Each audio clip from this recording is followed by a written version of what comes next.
the difference in the outcome between you and your colleague? I will answer your question. It might have to do with the color of our skin. One of the lawmakers who was expelled, Tennessee State Representative Justin Jones, joining me now. Justin, thank you very much. I want to begin by getting your reaction now to what happened last night. Thank you so much for having me. Yesterday was a very grave day for democracy, and a very dangerous precedent was set, not just for Tennessee, but for the nation, that a predominantly white Republican supermajority expelled the two youngest black lawmakers in Tennessee because we stood with our constituents demanding an end to this proliferation of guns, of weapons of war on our streets. And rather than pass common sense gun laws a week after a mass shooting hit here in Nashville, they passed resolutions to expel us from the legislature, which has only been done 3 times in the Tennessee House history. And it was done not in any case for this kind of violation of the floor rules. In one case, I believe it was because of a sex allegation that had been proved against the lawmaker. This goes all the way back to the Civil War. That's correct. You know, that's correct. There's only been 3. Oh, sorry. No, you go ahead. The 3 expulsions that I've, and it's been exhausting because, you know, we didn't know what to expect this weekend, so I'm not offering up a lot of sleep, but there's only been 3 expulsions, as I said, in Tennessee history. One in 1866 for lawmakers who refused to ratify the 14th Amendment. One in 1980 for a lawmaker who accepted a $1,000 bribe for his vote and was caught on a wire, and one in 2016 for a lawmaker who had 22 counts of sexual harassment. So what they said was that our action of standing in solidarity, of protesting for common sense gun laws with our constituents after being silenced on the House floor multiple times by Speaker Cameron Sexton, they're saying that our action is equivalent to those very egregious, unethical, unlawful actions, and they're putting our action of nonviolent protest, again, with these young people who are at the Capitol, thousands of them asking us to act. They're saying that our action is equivalent to those actions that set the precedent for expulsion before in Tennessee. And there's such a history of young people like John Lewis, the Student Nonviolent Coordinating Committee, college students, graduate students, high school students being active in these protests in the civil rights movement that I remember, and now the gun protests. And you were standing with the students. You have support in your district, and you can now be reappointed. But will the Republican supermajority vote to seat you? That's the question. I mean, that is something that we don't know. Cameron Sexton, as we saw last night, the Speaker of the House, is not a fan of democracy. And so the next step is up to him. You know, we know that the voters right now, 78,000 people in my district, 78,000 people in Representative Pearson's district, they're without representation. And these are some of the most diverse districts in Tennessee.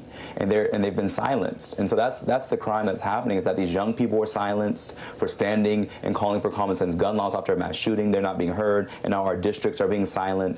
I mean, this is attacking democracy on so many different levels. And then to refuse to seat us after expelling us, I mean, this is saying that Tennessee is on the border, or is already faced with authoritarianism. I want to play something that really touched me last night on Stephanie Ruhle's show, so our viewers who may not have seen it can see what happened when Republican National Committee Chair, former Republican National Committee Chair Michael Steele, former Lieutenant Governor, he was talking to you last night on the 11th hour. You represent a future that America has been leaning towards for a long time. Your generation will change this country. Your generation will mark this moment, and every last one of those bastards who voted you out will rue that moment. Whether it's in Tennessee, whether it's anywhere else in the country, your generation has an opportunity to seed something different. I was really moved by the way he was encouraging you. I don't think you and the passion that you and the other Justin feel need the encouragement, but the passion and the commitment that you've been showing in the face of so much harassment. Talk to me about the working conditions, from your Republican colleagues, some of the harassment you've had to deal with all along.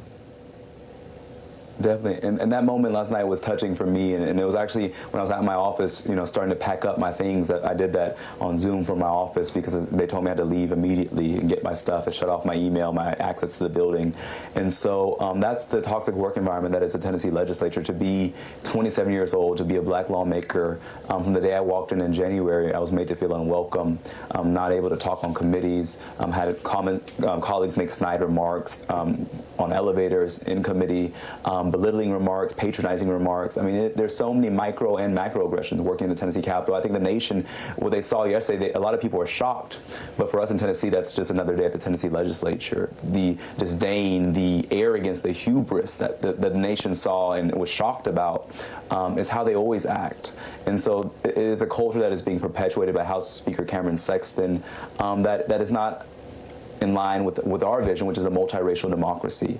And I hope that, you know, the young people who are there saw that, because I think it needs to change. And I do believe that young people are going to transform this state again. They did it before in the 1960s. Tennessee was ground zero for a lot of the civil rights movement in Nashville, sit-ins and freedom rides. And I think it's our time again to lead the nation and revive this mass movement calling for a generational change, especially when it comes to these guns and easy access to weapons of war on our streets that are killing our babies, as we saw at Covenant Elementary School. And we'll never forget what happened, of course, on April 4th, 1968, to Dr. King. Well, I cannot match Michael Steele's eloquence in his encouragement to you, but I think the nation is feeling it today, and I'm really grateful to you for coming on with us. Thank you. Thank you all so much.